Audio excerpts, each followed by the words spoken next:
السلام علیکم ورحمۃ اللہ وبرکاتہ. کیا حال ہے سب کا؟ الحمد للہ. نحمده ونصلی علی رسولہ الکریم. اما بعد فاعوذ باللہ من الشیطان الرجیم. بسم اللہ الرحمن الرحیم. رب اشرح لی صدری ویسر لی امری واحلل عقدۃ من لسانی یفقہوا قولی. قرآن مجید نور ہے. اللہ سبحانہ تعالیٰ فرماتے ہیں یا ایھا الناس قد جاءکم برہان من ربکم وانزلنا الیکم نورا مبینا. اے لوگو، بلا شبہ تمہارے پاس تمہارے رب کی طرف سے ایک واضح دلیل آ گئی ہے اور ہم نے تمہاری طرف ایک واضح نور نازل کیا ہے. تو نور روشنی کیا دکھاتی ہے؟ اندھیروں میں راہ دکھاتی ہے. تو یہ زندگی اندھیروں سے بھری ہوئی ہے، جہالت کے، لا علمی کے. اس میں جب قرآن کا نور آتا ہے تو انسان کو صحیح اور غلط کا فرق پتہ چلتا ہے اور صحیح راستہ معلوم ہوتا ہے. زید بن ارقم رضی اللہ عنہ سے مروی ہے، وہ کہتے ہیں کہ رسول اللہ صلی اللہ علیہ وسلم نے فرمایا آگاہ رہو اے لوگو، میں ایک انسان ہوں، قریب ہے کہ میرے رب کا بھیجا ہوا میرے پاس آئے تو میں اسے قبول کر لوں، اور میں تم میں دو بھاری چیزیں چھوڑے جا رہا ہوں. ان میں سے پہلی اللہ کی کتاب ہے جس میں ہدایت اور نور ہے. اس کتاب میں کیا ہے؟ ہدایت اور نور ہے. تو تم اللہ کی کتاب کو پکڑے رکھو. اب یہ نہیں کہ صرف رمضان تک پکڑنا ہے اور پھر چھوڑ دینا ہے، نہیں، اس کو پکڑے رکھو اور اس کے ساتھ مضبوطی سے جڑے رہو، یعنی اسے اپنی زندگی کا حصہ بنا لو. اور آپ نے اللہ کی کتاب پر بہت زور دیا اور اس کی خوب رغبت دلائی، یعنی لوگوں کو شوق دلایا کہ وہ قرآن کے ساتھ اپنا تعلق مضبوط کریں. پھر آپ نے فرمایا دوسری چیز میرے اہل بیت ہیں. میں تم لوگوں کو اپنے اہل بیت کے بارے میں اللہ کی یاد دلاتا ہوں، یعنی ان کے ساتھ احسان کا رویہ اختیار کرنا. میں تم لوگوں کو اپنے اہل بیت کے بارے میں اللہ کی یاد دلاتا ہوں. میں تم لوگوں کو اپنے اہل بیت کے بارے میں اللہ کی یاد دلاتا ہوں. تو ہمارے لیے لازم ہے کہ ہم اس زندگی کے سفر میں رسول اللہ صلی اللہ علیہ وسلم کے ارشادات کو یاد رکھیں. 9واں پارہ. اعوذ باللہ من الشیطان الرجیم. بسم اللہ الرحمن الرحیم. قال الملأ الذین استکبروا من قومه لنخرجنك يا شعيب والذين آمنوا معك من قريتنا أو لتعودن في ملتنا قال أولو كنا كارهين. شروع کرتی ہوں اللہ کے نام سے جو بے انتہا مہربان نہایت رحم فرمانے والا ہے. اس قوم کے متکبر سرداروں نے کہا شعیب، ہم تجھے اور ان لوگوں کو جو تیرے ساتھ ایمان لائے ہیں اپنی بستی سے نکال دیں گے، یا پھر تمہیں ہمارے دین میں واپس آنا ہوگا. شعیب علیہ السلام نے کہا خواہ ہم اسے ناپسند کرتے ہوں تو بھی. تو ہم دیکھتے ہیں کہ ہر نبی کی مخالفت اس قوم کے بڑے بڑے لوگوں نے کی، ایلیٹ کلاس نے کی، اور اس کی بنیادی وجہ کیا تھی کہ وہ اپنے آپ کو بڑا سمجھتے تھے. وہ سمجھتے تھے کہ اگر نبوت بھی آنی تھی تو اس کے حقدار ہم زیادہ تھے، ہمارے پاس یہ سب کچھ آنا چاہیے تھا، ہم لوگوں کو گائیڈ کرتے، اور اب چونکہ نبوت کسی اور کے پاس آ گئی ہے تو ہم اس کی پیروی کرنے والے نہیں. تو متکبر لوگوں کا طریقہ کار ایک ہی جیسا ہوتا ہے، وہ ناحق طریقے سے جھگڑا اور بحث کرتے ہیں، اور اگر اس پہ بے بس ہو جاتے ہیں تو دھمکیوں پہ اتر آتے ہیں. اور یہاں پر وہ دھمکیاں دے رہے ہیں کہ ہم تمہیں اپنی قوم سے نکال دیں گے، اپنے ملک سے نکال دیں گے، ہم تمہیں اپنے درمیان برداشت نہیں کرتے، اور جو تمہارے اوپر ایمان لے آئے ہیں ان کو بھی نکال دیں گے، یا پھر لازماً تمہیں ہماری ملت میں واپس آنا ہوگا، ہمارے طریقوں کو فالو کرنا ہوگا. تو شعیب علیہ السلام نے صرف اتنا کہا اولو کنا کارہین، کیا پھر بھی اگر ہم اسے ناپسند کرتے ہوں. کیونکہ اہل ایمان کے لیے ایمان کو چھوڑنا، دین کو چھوڑنا، دین کے طریقے کو چھوڑنا انتہائی ناپسندیدہ ہوتا ہے، اور جس شخص کو ایمان کی حلاوت ایک دفعہ نصیب ہو جاتی ہے پھر وہ ایمان کو ترک نہیں کرتا. انس رضی اللہ عنہ سے روایت ہے کہ نبی صلی اللہ علیہ وسلم نے فرمایا 3 باتیں جس کسی میں ہوں گی وہ ایمان کی مٹھاس پا لے گا. یہ کہ اللہ اور اس کا رسول اس کے نزدیک ہر چیز سے زیادہ محبوب ہوں، اور یہ کہ آدمی جس کسی سے محبت کرے صرف اللہ کے لیے کرے، کوئی دنیا کا لالچ بیچ میں نہ ہو، اور یہ کہ کفر میں دوبارہ لوٹنے کو اس طرح ناپسند کرے جیسا کہ وہ آگ میں پھینکے جانے کو ناپسند کرتا ہے. یعنی اسلام سے پھر مرتد ہو کے کفر کی طرف جانا اس کے لیے ایسے ہی ہو جیسے جہنم میں جانا ہے. قد افترینا علی اللہ کذبا ان عدنا فی ملتکم بعد اذ نجانا اللہ منہا. اگر ہم تمہارے دین میں دوبارہ چلے جائیں، تمہارے دین میں، کیونکہ انبیاء کا شرک والا دین کبھی نہیں رہا، تو اس کا مطلب یہ ہوگا کہ ہم نے اللہ پر جھوٹ باندھا تھا، یعنی جو کچھ ہم تمہیں کہہ رہے تھے وہ بالکل غلط بات تھی، جبکہ اللہ اس سے ہمیں نجات دے چکا ہے.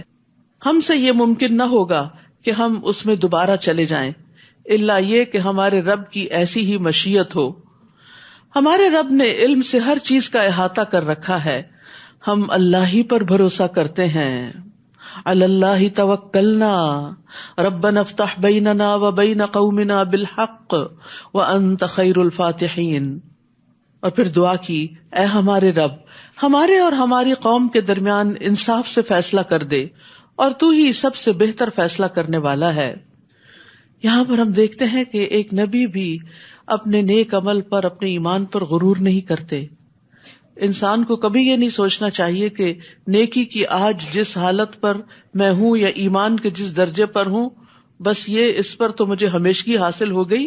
نہیں، الا ان یشاء اللہ، یہ اللہ ہی کے فضل سے ہوا، اور اس پر اس وقت تک قائم رہوں گا جب تک اللہ چاہے گا. تو انبیاء اور صالحین ہمیشہ سے یہ جانتے ہیں کہ ان کا دین پر ثابت قدم رہنا اللہ کی مشیت کی وجہ سے ہے، اس میں ان کا اپنا کوئی کمال نہیں. اگر آج ہم یہاں آ کر بیٹھے ہیں تو ہمارا کمال نہیں، ہمارے لیے یہ راستے اللہ سبحانہ تعالیٰ نے آسان کیے اور ہمارے دلوں کو اپنی کتاب کی طرف راغب کیا. اور یاد رکھیے دل اللہ کے ہاتھ میں ہے، اسی لیے نبی صلی اللہ علیہ وسلم بکثرت یہ دعا مانگتے تھے، اور وہ اللہ کے رسول تھے. یا مقلب القلوب ثبت قلبی علی دینک، اے دلوں کے پھیرنے والے میرے دل کو اپنے دین پر ثابت قدمی عطا فرما. تو ہم سب کو بھی اس راستے پر ثابت قدمی کی دعا کرنی چاہیے. تو ایک مرتبہ صحابہ نے عرض کیا، یا رسول اللہ صلی اللہ علیہ وسلم، ہم آپ پر اور آپ کی تعلیمات پر ایمان لائے ہیں، کیا آپ کو ہمارے متعلق کسی چیز سے خطرہ ہے کہ ہم پھر جائیں گے؟ آپ نے فرمایا ہاں، کیونکہ دل اللہ عز و جل کی انگلیوں میں سے 2 انگلیوں کے درمیان ہے، وہ جیسے چاہتا ہے اسے بدل دیتا ہے. تو اس لیے انسان ہدایت پر ہوتے ہوئے بھی ڈرتا رہے کہ کہیں ایسا نہ ہو کہ کوئی ایسی چیز مجھے اس دین سے پھیرنے کا سبب بن جائے.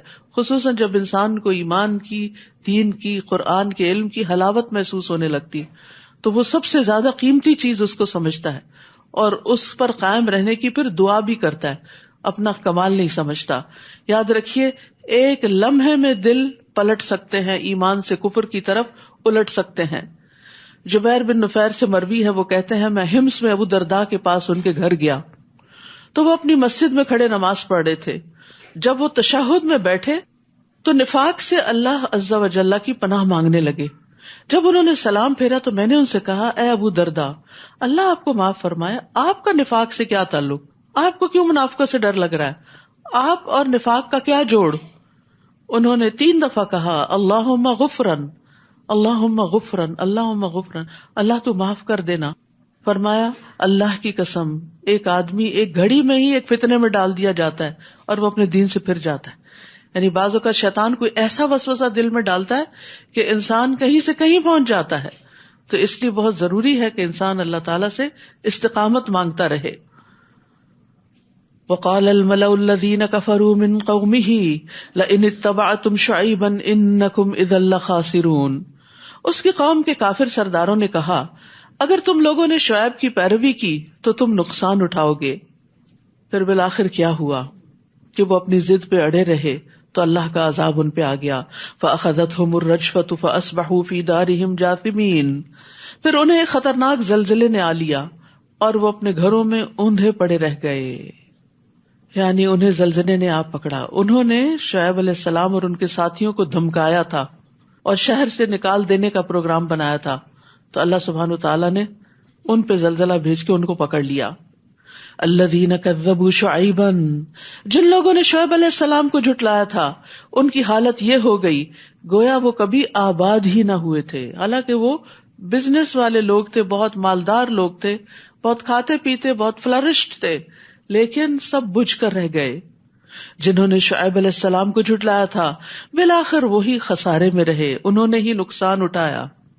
شعیب انہیں یہ کہتے ہوئے وہاں سے چلے گئے کہ اے میری قوم، میں نے تمہیں اپنے رب کا پیغام پہنچا دیا تھا اور ممکن حد تک میں تمہاری خیر خواہی کرتا رہا، تو اب میں ان لوگوں پر کیسے افسوس کروں جو انکار ہی کرتے رہے، مان کے ہی نہ دیے. اور ہم نے جب بھی کسی بستی میں کوئی نبی بھیجا تو وہاں کے رہنے والوں کو سختی اور تکلیف میں مبتلا کیا تاکہ وہ عاجزی کی روش اختیار کریں. پھر ہم نے ان کی بدحالی کو خوشحالی میں بدل دیا، یہاں تک کہ وہ خوب پھلے پھولے اور کہنے لگے یہ اچھے اور برے دن تو ہمارے آباء و اجداد پر بھی آتے رہے ہیں. پھر یکدم ہم نے انہیں پکڑ لیا اور انہیں خبر تک نہ ہوئی. تو یاد رکھیے کہ خوشحالی اور بدحالی دونوں ہی امتحان کے دو پرچے ہوتے ہیں، دونوں ہی امتحان. تکلیف میں تو انسان پھر سمجھتا ہے کہ یہ میرے اوپر امتحان ہے، آزمائش ہے، پتہ نہیں اللہ تعالیٰ کی ناراضگی ہے کوئی، اس وجہ سے میرے حالات نہیں بدلتے. لیکن جب خوشحالی آتی ہے اور نعمتیں فراواں ہو جاتی ہیں تو انسان سب کچھ بھول جاتا ہے. انسان کے اندر یہ خیال آتا ہے کہ میرا رب مجھ سے بڑا راضی، لہٰذا وہ گناہ پہ گناہ بھی کرتا چلا جاتا ہے، اللہ کی نافرمانیوں کی طرف چل پڑتا ہے اور توبہ استغفار بھی نہیں کرتا. تو اس لیے صحابہ کرام جو تھے جب ان پہ نعمتیں بہت آ جاتی تھی تو ان سے بھی وہ ڈرتے تھے کہ کہیں یہ رب کی طرف سے ڈھیل نہ ہو، استدراج نہ ہو کہ اس کے بعد پکڑ نہ ہو کہیں. تو نعمتوں کو بھی عاجزی کے ساتھ استعمال کرنا چاہیے اور اس میں سے اللہ کا اور بندوں کا حق نکالتے رہنا چاہیے تاکہ شکر ادا ہوتا رہے اور نعمتیں برقرار رہیں. وَلَوْ أَنَّ أَهْلَ الْقُرَىٰ آمَنُوا وَاتَّقَوْا، اب یہاں بتا دیا گیا کہ نعمتیں کیسے برقرار رہتی ہیں، نعمتیں کیسے آتی ہیں. اور اگر یہ بستیوں والے ایمان لاتے اور تقوی اختیار کرتے، دو چیزیں اللہ کو راضی کرنے والی، ایمان اور تقوی، تو ہم ان پر آسمان اور زمین کی برکات کے دروازے کھول دیتے. لیکن انہوں نے جھٹلا دیا، پھر ہم نے انہیں ان کے کرتوتوں کی پاداش میں دھر لیا. کیا یہ بستیوں والے اس بات سے نڈر ہو گئے ہیں کہ رات کے وقت ان پر ہمارا عذاب آ جائے اور وہ سوئے ہوئے ہوں، کہ آنکھ بھی نہ کھلے؟ اور یاد رکھیے اچانک پکڑ یہ عذاب کی علامت ہوتی ہے. یا وہ اس بات سے نڈر ہو گئے ہیں کہ چاشت کے وقت ان پر ہمارا عذاب آئے اور وہ کھیل رہے ہوں، یعنی ہسل بسل شروع ہو گئی ہو، لوگ اپنے کاموں کے لیے بھاگ دوڑ کر رہے ہوں، یعنی کسی بھی وقت آ سکتا ہے، کسی بھی وقت پکڑ ہو سکتی ہے. کیا یہ لوگ اللہ کی چال سے بے خوف ہو گئے ہیں؟ حالانکہ اللہ کی چال سے وہی قوم بے خوف ہوتی ہے جو نقصان اٹھانے والی ہو. یعنی اللہ سبحانہ تعالیٰ کا ان کے خلاف چال چلنا کیا ہے کہ ان کو پہلے مہلت دے، ڈھیل دے، ان پر دنیا کی زندگی کے انعامات عام کر دے اور پھر اچانک رسی کھینچ لے. حسن بصری کہتے ہیں مومن نیک کام کرتے ہوئے بھی ڈرتا، لرزتا اور خوف کھاتا ہے. ہم سب کو اپنے بارے میں سوچنا چاہیے کہ نیکی کرتے ہوئے، نماز پڑھتے ہوئے، خیرات کرتے ہوئے، کسی کی مدد کرتے ہوئے ہمارے دل کا حال کیا ہوتا ہے. مومن نیک کام کرتے ہوئے بھی ڈرتا، لرزتا اور خوف کھاتا ہے، اور فاجر گناہ کے کام کرتے ہوئے بھی امن اور سکون میں ہوتا ہے، بڑی بڑی نافرمانیاں کر کے بھی بڑا خوش ہوتا ہے.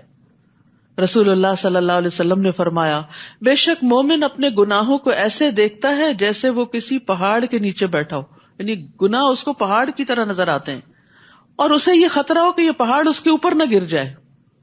جبکہ فاسق اپنے گناہوں کو اس طرح دیکھتا ہے جیسے کوئی مکھی اس کی ناک میں بیٹھی اور اس نے ہاتھ کے اشارے سے اڑا دیا، یعنی اس کو گناہ سے کوئی ڈر نہیں لگتا، اسی لیے تو توبہ نہیں کرتا.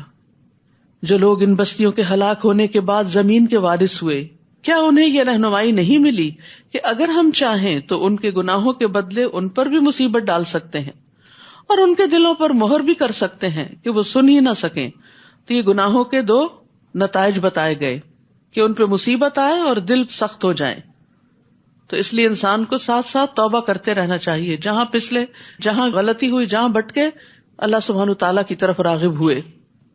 تلک القری نقص علیک من انبائها، یہ بستیاں ہیں جن کے احوال ہم نے آپ سے بیان کر دیے ہیں.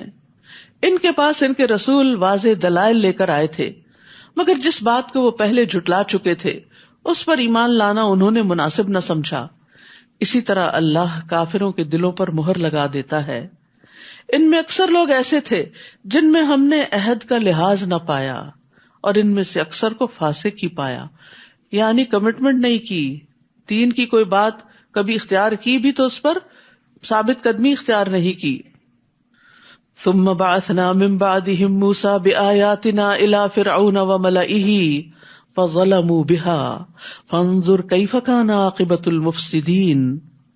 ان کے بعد ہم نے موسیٰ علیہ السلام کو اپنے معجزات دے کر فرعون اور اس کے درباریوں کی طرف بھیجا، مگر انہوں نے بھی ہمارے معجزات سے ناانصافی کی. پھر دیکھ لو فساد کرنے والوں کا کیا انجام ہوا. تو یہاں سے آخر تک ایک طویل قصہ آئے گا موسیٰ علیہ السلام کا، اور اس میں دیکھنے کو کہا گیا ہے فانظر، غور کرو، دیکھو، کیف کان عاقبۃ المفسدین، کہ فسادیوں کا انجام کیسے ہوا. یعنی جو لوگ زمین میں فساد کرتے ہیں، تکبر کرتے ہیں، اپنے آپ کو بڑا سمجھ کر دوسروں کے اوپر ظلم ڈھاتے ہیں، ناانصافیاں کرتے ہیں، پھر بالآخر ایک دن ان کا انجام کیسے ہوتا ہے. وقال موسیٰ یا فرعون انی رسول من رب العالمین. موسیٰ نے فرعون سے کہا میں یقیناً اللہ رب العالمین کا رسول ہوں، میرے شایان شان یہی ہے کہ میں اللہ کے متعلق وہی بات کروں جو سچی ہو. میں تمہارے پاس تمہارے رب کی طرف سے معجزات لے کر آیا ہوں، یعنی وہ تمہارا بھی رب ہے، لہٰذا بنی اسرائیل کو میرے ساتھ روانہ کر دو. یعنی جو ان کو غلام بنا رکھا ہے ان کو اس غلامی سے نجات دے دو. تو موسیٰ علیہ السلام کی دعوت کے دو بڑے نکات تھے، ایک تو ان کو اللہ کی طرف بلانا قوم فرعون کو، اور دوسرے بنی اسرائیل کو غلامی سے نجات دلانا.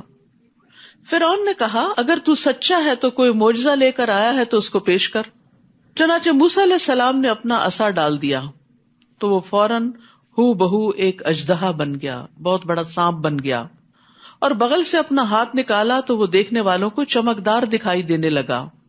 فرعون کی قوم کے سرداروں نے کہا یہ تو بڑا ماہر جادوگر ہے، وہ چاہتا ہے کہ تمہیں تمہارے ملک سے نکال دے، اب تم کیا مشورہ دیتے ہو؟ پھر انہوں نے فرعون سے کہا کہ موسیٰ اور اس کے بھائی کے معاملے کو التوا میں رکھو اور شہروں میں اپنے آدمی بھیج دو جو ہر ماہر جادوگر کو اکٹھا کر کے تیرے پاس لے آئیں. چنانچہ جادوگر فرعون کے پاس آ گئے اور کہنے لگے اگر ہم غالب رہے تو ہمیں کچھ صلہ بھی ملے گا. نبی جو ہوتا ہے وہ قوم کا خیر خواہ ہوتا ہے، وہ لوگوں سے کوئی اجر و ثواب نہیں چاہتا، یعنی لوگوں سے کوئی بدلہ نہیں چاہتا، اس کا اجر و ثواب اللہ کے ذمہ ہوتا ہے. اس کے برعکس جادوگر جادو کا کاروبار کیوں چلاتے ہیں؟ تاکہ دنیا کما سکیں. اسی لیے فرعون کے پاس جب موسیٰ علیہ السلام آئے تو انہوں نے ان کو اللہ کا پیغام سنایا اور کسی اجر کی توقع نہیں رکھی، لیکن جادوگر آئے تو انہوں نے انعام مانگا کہ اچھا موقع ہے، آج فرعون کو ہماری ضرورت پڑی ہے تو اس سے کچھ بھرپور فائدہ اٹھایا جائے. چنانچہ جادوگر فرعون کے پاس آ گئے اور کہنے لگے اگر ہم غالب رہے تو ہمیں کچھ صلہ بھی ملے گا. فرعون نے کہا ہاں، اور میرے دربار میں منصب بھی ملیں گے. پھر مقابلے کے وقت جادوگر کہنے لگے موسیٰ تم ڈالتے ہو یا ہم ڈالیں؟ موسیٰ نے کہا تم ہی ڈالو.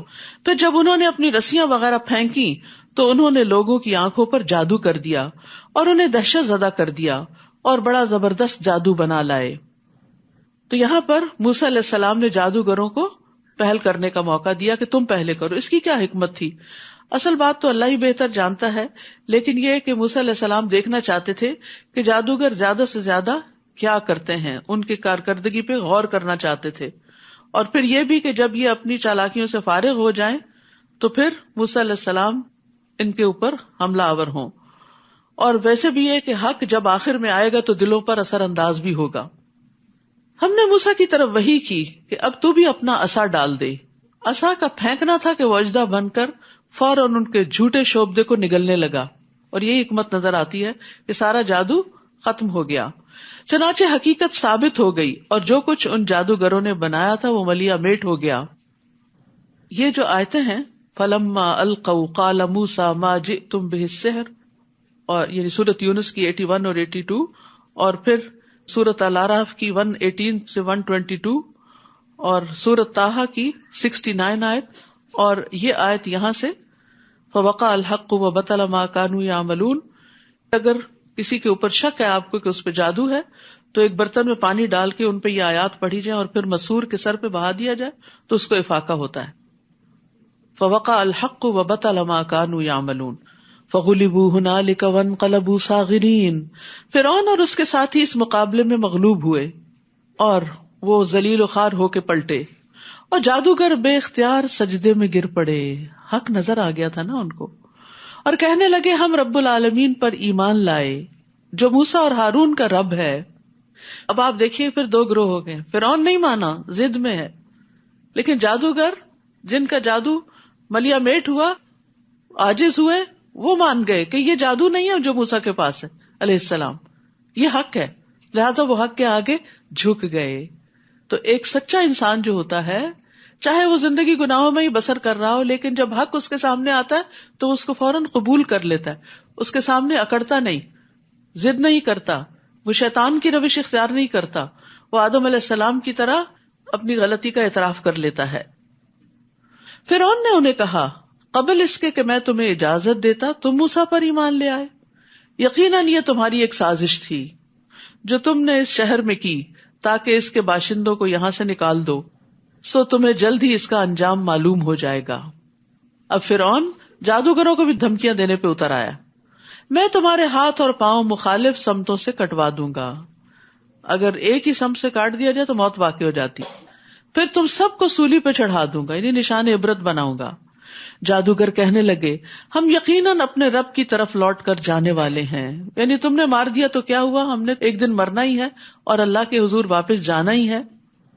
اور ہماری کون سی بات تجھے بری لگی ہے سوائے اس کے کہ جب ہمارے پاس رب کی نشانیاں آ گئی تو ہم ان پر ایمان لے آئے، یعنی ہم ایمان ہی تو لائے ہیں، اس میں ایسی کیا کباہت ہے، ہم نے حق دیکھ کر اس کو پہچانا اور قبول کر لیا.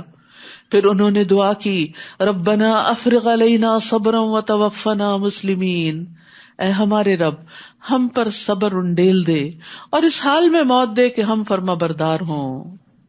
یا اللہ ہمیں ایسی طاقت عطا کر جس کے ذریعے ہم وہ کچھ برداشت کر سکیں جس کی فرعون ہمیں دھمکی دے رہا ہے. یعنی صبر سے مقابلہ کرنا چاہ رہے تھے، کیونکہ فرعون کی دھمکی کو معمولی دھمکی نہیں تھی کہ ایک ہاتھ اور ایک پاؤں کٹوا دوں گا اور پھر سولی چڑھا دوں گا. آپ سوچئے، اپنے آپ کو وہاں رکھ کے دیکھیے کہ خوف سے کتنا برا حال ہو جائے اگر کوئی آپ کو ایسی دھمکی دے. تو انہوں نے اللہ سبحانہ تعالیٰ سے فوراً مدد مانگی کہ بڑے سے بڑے گھبرا دینے والے موقع پر بھی انسان کو ہمت نہیں ہارنی چاہیے، اللہ سبحانہ تعالیٰ کی طرف رجوع کرنا چاہیے. اور یہاں پر یہ افرغ علینا، افراغ کہتے ہیں برتن میں جو کچھ ہے سب کچھ انڈیل دے، یعنی ہمارا دل صبر سے لبریز ہو جائے. اور پھر انہوں نے اسلام پر فوت ہونے کی دعا مانگی کیونکہ اب زندگی میں کوئی رغبت نہیں رہی تھی اور انہیں فرعون کی دھمکی کی کوئی پرواہ بھی نہیں تھی. ان کا مقصد کیا تھا کہ آخرت میں نجات پا جائیں، جو کچھ اللہ کے پاس ہے اسے حاصل کرنے میں کامیاب ہو جائیں. اور ان باتوں سے فرعون اور ذلیل ہو گیا اور اس کی دھمکیاں بیکار ہو گئیں. اب آپ دیکھیے وہ جو پیچھے بات ہوئی تھی نا کہ لمحے میں دل پلٹ جاتے، یہ اس کی عملی مثال ہے.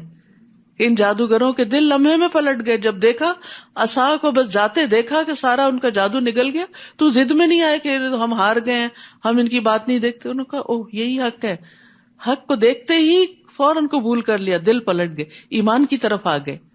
اور پھر ایمان جب آیا تو اس کی روشنی سے انہیں جو سب سے بڑی فکر لگی وہ آخرت کی تھی، پھر ان کی دھمکیوں کی بھی نہیں، اس کے مقابلے میں صبر مانگ لیا، لیکن اصل میں آخرت کی کامیابی مانگی. اصل ایمان ہی اس شخص کا سچا ہے جس کو اپنی آخرت کی فکر ہوتی ہے کہ کسی بھی میرے کام کا انجام وہاں کیا ہوگا، آگے کیا بنے گی، جو ہمیشہ کی زندگی ہے. وقال الملأ من قوم فرعون اتذر موسى وقومه ليفسدوا في الارض، اور فرعون کی قوم کے سردار فرعون سے کہنے لگے کیا تو موسیٰ اور اس کی قوم کو یوں ہی چھوڑ دے گا کہ زمین میں فساد مچاتے پھریں اور تجھے اور تیرے معبودوں کو چھوڑ دیں. وہ کہنے لگا میں ان کے بیٹوں کو مروا ڈالوں گا اور بنی اسرائیل کو اور دھمکی، اور ان کی عورتوں کو زندہ رہنے دوں گا، اور ہمیں ان پر پوری قدرت حاصل ہے. موسیٰ نے اپنی قوم سے کہا استعینوا باللہ واصبروا، اللہ سے مدد مانگو اور صبر کرو. سبحان اللہ، وہی بات جو جادوگروں نے جو ایمان لے آئے تھے کہی، اور یہاں بھی وہی ایمان اور صبر کی بات ہے، اللہ سے مدد مانگنے کی بات ہے اور صبر کرنے کی. یاد رکھیے ہر مشکل میں، چھوٹی ہو یا بڑی، سب سے پہلے ہمارے دل میں اللہ سبحانہ وتعالیٰ کا خیال آنا چاہیے اور اس سے دعا کرنی چاہیے، اور مشکل کا مقابلہ کرنے کے لیے اللہ سے مدد مانگنی چاہیے. سورۃ البقرہ میں بھی ہم نے پڑھا کہ وَاسْتَعِینُوا بِالصَّبْرِ وَالصَّلَاةِ، تو صلاۃ جو ہے، نماز، یہ اللہ سے دعا مانگنے کا بہترین ذریعہ ہے. مجھے اچھی طرح یاد ہے کہ میری والدہ کی وفات ہوئی تو ان کو پہلی نظر میں جب فوت ہوئے میں نے دیکھا تو دل بیٹھ گیا، لیکن فوراً مجھے یہی آیتیں یاد آئیں کہ وَاسْتَعِینُوا بِالصَّبْرِ وَالصَّلَاةِ، اور پہلا کام میں نے یہی کیا کہ فوراً نماز پڑھی. اور آپ یقین کریں کہ نماز سے پہلے اور بعد کے دل کی حالت میں زمین اور آسمان کا فرق تھا. دل ٹھہر گیا، ایک سکینت نازل ہونے لگی، اور اس کے بعد کے سارے مرحلے آسان ہو گئے. یہ نہیں کہ آنکھوں میں آنسو نہیں آتے تھے، لیکن بے قراری کی کیفیت چلی گئی. تو وفات ہو کسی کی، کوئی چوری ہو، کوئی نقصان ہو، کچھ ہو، جب انسان اللہ سبحانہ تعالیٰ کی طرف راغب ہو جاتا ہے تو دل بدل جاتا ہے. باہر تو وقت کے ساتھ ہی تبدیلی آئے گی، لیکن اندر کی تبدیلی انسان کو اسٹرانگ کر دیتی ہے، پرسکون کر دیتی ہے. اور جب آپ پرسکون ہوتے ہیں تو پھر ہوش و حواس سے سارے فیصلے کرتے ہیں. ورنہ عموماً انسان ایسے مواقع پہ جذباتی ہو کے، ٹچی ہو کے ایک دوسرے سے لڑ جھگڑ پڑتا ہے، چھوٹی چھوٹی باتوں پر چیخنا چلانا شروع کر دیتا ہے، جو کہ اللہ تعالیٰ کو ناراض کرنے والی بات ہے. تو ہر غم، ہر دکھ، ہر تکلیف کے موقع پر اللہ سے مدد مانگو، نماز پڑھو اور صبر اختیار کرو، اور صبر کی دعا بھی کرے. ربنا افرغ علینا صبرا، اللہ انڈیل دے صبر، کیونکہ دل کی بے قراری صبر کے آنے کے بعد ہی درست ہوتی ہے. فرمایا یہ زمین اللہ کی ہے، وہ اپنے بندوں میں سے جسے چاہے اس کا وارث بنا دے، اور انجام خیر تو پرہیزگاروں ہی کے لیے ہے، تقوی والوں ہی کے لیے ہے، عاقبت انجام تو متقی کے لیے ہی بہتر ہے. وہ موسیٰ سے کہنے لگے تمہارے آنے سے پہلے بھی ہمیں دکھ دیا جاتا تھا اور تمہارے آنے کے بعد بھی دیا جا رہا ہے. ہمیں تو لگتا تھا کہ کوئی آئے گا مسیحا جو ہمیں ان مصیبتوں سے نجات دلائے گا، لیکن ہمارے اوپر تو مشکلات اور زیادہ ہوتی جا رہی ہیں. موسیٰ نے جواب دیا ان قریب تمہارا رب تمہارے دشمن کو ہلاک کر دے گا، تسلی دی انہیں، اور اس سرزمین میں تمہیں خلیفہ بنا دے گا، پھر دیکھے گا کہ تم کیسے عمل کرتے ہو. یعنی یہ مشکل تو ٹل جائے گی، لیکن جب خوشحالی آئے گی تو پھر بھی ایک آزمائش ساتھ آئے گی، اور وہ کیا کہ تم کرتے کیا ہو. اللہ سبحانہ تعالیٰ ہم سے ہر حال میں یہ دیکھتے ہیں ہم کرتے ہی کیا ہیں، خوشی کے موقع پہ کیا کرتے ہیں، غم کے موقع پہ کیا کرتے ہیں، دکھ کے موقع پہ کیا کرتے ہیں. جب کوئی ہمارے ساتھ اچھا سلوک کرتا ہے تو ہم کیا کرتے ہیں، کوئی برا کرتا ہے تو ہم کیا کرتے ہیں. فَيَنظُرْ كَيْفَ تَعْمَلُونَ، اور وہ ہر وقت دیکھ رہے ہیں ہم کر کیا رہے ہیں. تو ہم سب کو اپنے عمل کی فکر ہونی چاہیے کہ ہمارے ری ایکشنز کیا ہیں، ڈفرینٹ سچویشنز میں ہم کس طرح ری ایکٹ کر رہے ہیں، اور یہی ہمارا عمل ہوتا ہے اور اسی پر ہماری جزا یا سزا لکھی جاتی ہے.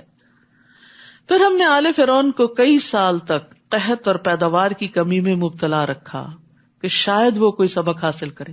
جب اتنا بڑا معجزہ دیکھ کے بھی نہیں مانے تو ابھی مزید بھی ڈھیل دی گئی، کئی سال اور دیے گئے شاید سمجھ جائیں.